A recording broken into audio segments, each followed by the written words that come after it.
Hello everyone, ज्योतिष क्रिएटिव्हिटीमध्ये आपल्या सर्वांचं स्वागत आहे। आज मी बनवलेली आहे वेज कोरमा। तर इंटरेस्टिंग रेसिपी आहे, अगदी रेस्टॉरंट स्टाईलसारखी, टेस्टला देखील खूपच सुंदर आहे। तर रेसिपीला सुरुवात करूया। तर सगळ्यात अगोदर आपल्याला गॅसवर कढई गरम करायला ठेवायची आहे। त्यामध्ये साधारण मी 2 मोठे चमचे तेल घालून घेणार आहे आणि 1 चमचा बटर घालून घ्यायचं आहे। तर हे सगळं गरम झालं की यामध्ये आपल्याला इथे मी काजू घेतलेले आहेत। तर साधारण अर्धी वाटी इथे मी काजू घेतलेले आहेत। तर हे आपल्याला थोडेफार गोल्डन होईपर्यंत परतून घ्यायचे। तर काजू आपल्याला लागणारच आहेत, त्यामुळे हे स्किप करायचे नाही आहेत। तुम्ही जर अगदी रेस्टॉरंट स्टाईलसारखी भाजी करायची असेल तर त्यामध्ये काजूचं प्रमाण हे असतंच, त्यामुळे इथे मी काजू वापरलेले आहेत। तर अर्धी वाटी काजू हे आपले छान तळून झालेत। आता ते आपण साईडला काढून घेऊयात। त्याच तेलामध्ये मी लसणाच्या पाकळ्या आणि आलं घालून घेणार आहे।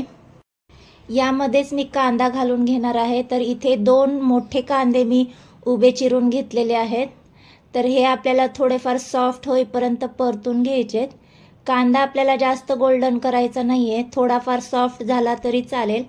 तर इथे बऱ्यापैकी सॉफ्ट झालाय। आता आपण ते एका प्लेटमध्ये काढून घेऊयात आणि थंड करायला साईडला ठेवून द्यायचं आहे।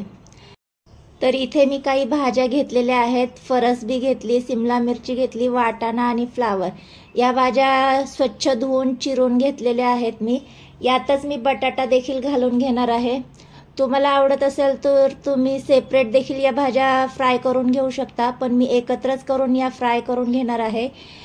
थोड्याशा हाफ कुक करून घ्यायच्या आहेत आपल्याला तेलामध्ये। तर भाज्या आपल्या कुक होत आहेत तोपर्यंत इथे मसाला देखील आपला थंड झालेला आहे। तर आता हे मिक्सर जारमध्ये आपण घालून घेऊया आणि कांद्यासोबतच, कांदा लसूण आणि आल्यासोबतच आपल्याला थोडेफार काजू यामध्ये घालून घ्यायचे आहेत। थोडंफार पाणी घालून आपल्याला याची फाईन अशी प्युरे करून घ्यायची आहे। तर जमेल तितकी बारीक पेस्ट करून घ्यायची। तर इथे बऱ्यापैकी पेस्ट मी करून घेतलेली आहे। तर ही आता आपण एका प्लेटमध्ये काढून घेणार आहोत। तुम्ही पाहू शकता छान अशी पेस्ट इथे तयार झालेली आहे। आपली ग्रेव्ही यानेच होणार आहे, दुसरं आपण वाटण काही करणार नाही आहोत, म्हणजे खोबऱ्याचं वगैरे। तर इथे भाज्या देखील आपल्या बऱ्यापैकी कुक झालेल्या आहेत। तर आता या आपण एका प्लेटमध्ये काढून घेऊयात आणि थंड होण्यासाठी साईडला ठेवून द्यायचं आहे।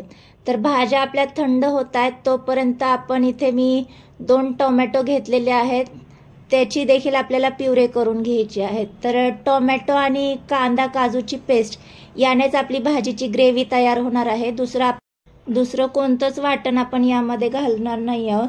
तर इथे आपले रफली चॉप करून टोमॅटो झालेले आहेत। तर आता आपण याची प्युरे करून घेऊयात। तर रेस्टॉरंट स्टाईल सारखी आपल्याला जर ग्रेव्ही करायची असेल तर त्यामध्ये हेच वापरले जाते। तर आपल्या भाज्या देखील इथे थंड झालेल्या आहेत। आता हे आपण एका बोलमध्ये काढून घेऊयात आणि यामध्ये आपल्याला दही घालून घ्यायचं आहे, म्हणजे आपल्याला या भाज्या मॅरिनेट करून घ्यायच्यात, त्यासाठी दही लागणार आहे। तर साधारण छोटी वाटी इथे मी दही घालून घेतलेलं आहे। यामध्ये आपले जे स्पायसेस आहेत ते ॲड करून घ्यायचे आहेत। सगळ्यात अगोदर आपण चवीनुसार मीठ घालून घेणार आहोत। धना पावडर घालायची, जिरा पावडर घालून घ्यायची, हळद घालून घ्यायची आणि तिखट तुम्ही तुमच्या अंदाजानुसार घालून घ्यायचं आहे। तर इथे साधारण मी 1.5 चमचे तिखट घालून घेणार आहे। तुम्ही कितपत तिखट खाता त्याचा अंदाज घेतच यामध्ये तिखट घालून घ्यायचे। तर छान हे हाताने मिक्स करून घ्यायचे। तर या भाज्या आपल्या छानपैकी मॅरिनेट करून झालेल्या आहेत। तर हे आपण आता झाकण लावून साईडला ठेवून द्यायचं आहे। तर या पद्धतीने जर तुम्ही भाजी बनवली तर अगदी रेस्टॉरंट स्टाईलसारखी होते। तर मस्त हे भाज्या मिक्स करून झाल्यात। आता हे आपण साईडला ठेवून देऊया आणि आता आपण फोडणी करून घेणार आहोत। तर त्याच कढईमध्ये मी आणखी 1 चमचाभर तेल घालून घेतलंय आणि आपण जी कांदा आणि काजूची पेस्ट केली होती ती घालून घेणार आहे।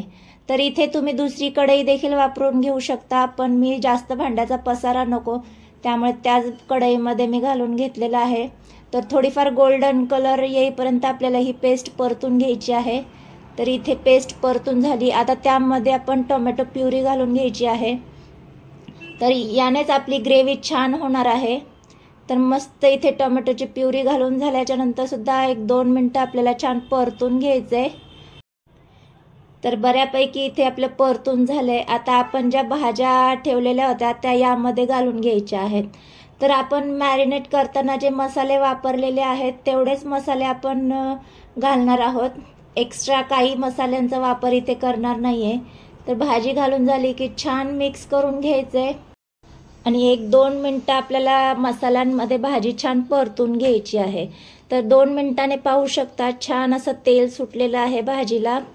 आता पुन्हा यामध्ये आपण जे तळलेले काजू आहेत ते घालून घेणार आहोत आणि काजू आवडीनुसार यामध्ये घालून घ्यायचे. तर इथे मी सगळे काजू घालून घेणार आहे आणि कन्सिस्टन्सी ॲडजस्ट करण्यासाठी आपल्याला यामध्ये पाणी घालून घ्यायचं आहे.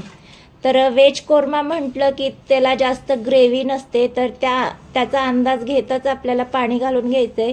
म्हणजे भाज्या शिजण्यापुरतंच आपल्याला पाणी घालून घ्यायचंय. तर साधारण एक छोटी वाटी इथे मी पाणी घालून घेतलेलं आहे.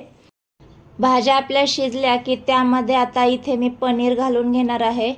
तर इथे आपल्याला सगळ्यात शेवटी पनीर घालून घ्यायचं आहे. पूर्णपणे भाज्या शिजवून घ्यायच्यात, नंतरच पनीर घालून घ्यायचंय.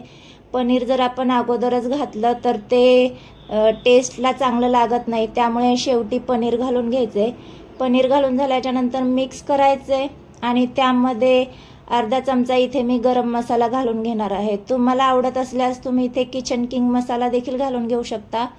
छान मिक्स करायचंय. 1-2 मिनटं उकळी काढायची आहे आणि मस्त गरमागरम इथे व्हेज कोरमा आपला तयार झालेला आहे. तर आता मी गॅस बंद करून घेते. एवढीच आपल्याला कन्सिस्टन्सी हवी आहे, यापेक्षा जास्त आपल्याला थिक करायची नाहीये, कारण ती थंड झाल्याच्या नंतर आणखी थिक होतीये. तर इथे आपला रेस्टॉरंट स्टाईल सारखा व्हेज कोरमा तयार झालेला आहे.